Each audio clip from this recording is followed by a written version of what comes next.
السلام علیکم ورحمۃ اللہ وبرکاتہ۔ بیٹے اسماعیل کی قربانی۔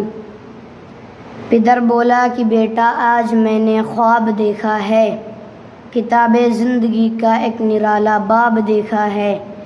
یہ دیکھا ہے کہ میں خود آپ تجھ کو ذبح کرتا ہوں، خدا کے نام سے تیرے لہو میں ہاتھ بھرتا ہوں۔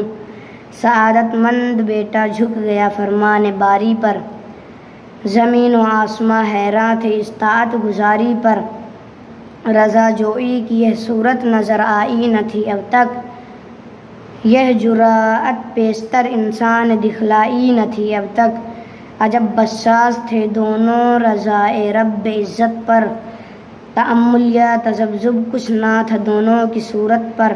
کہا فرزند نے اے باپ اسماعیل صابر ہے، خدا کے حکم پر بندہ پہ تعمیل حاضر ہے، مگر آنکھوں پہ اپنی آپ پٹی باندھ لیجئے گا، میرے ہاتھوں اور پیروں میں رسی باندھ دیجئے گا، مبادا آپ کو صورت پہ میری رحم آ جائے، مبادا میں تڑپ کر چھوٹ جاؤں ہاتھ تھرائے۔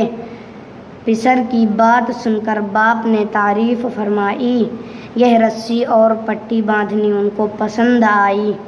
ہوا اب ہر طرح تیار دونوں باپ اور بیٹے، چھری اس نے سنبھالی تو یہ جھٹ قدموں پر آ لیٹے، پچھاڑا اور گھٹنا سینے معصوم پر رکھا، چھری پتھر پہ رگڑی ہاتھ کو حلقوم پر رکھا۔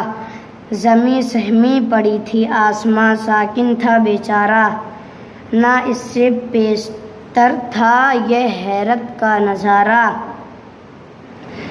پدر تھا مطمئن بیٹے کے چہرے پر بحالی تھی، چھری حلقوم میں اسماعیل پر چلنے ہی والی تھی۔ مشیت کا مگر دریائے رحمت جوش میں آیا کہ اسماعیل کا ایک رونگٹا کٹنے نہ پایا۔ ہوئے جبریل نازل اور تھاما ہاتھ حضرت کا، کہا بس انتہا مقصود تھا ایثار و جرأت کا۔ خطاب اس دن سے اسماعیل نے پایا ذبیح اللہ، خدا نے آپ کے حق میں فرمایا ذبیح اللہ۔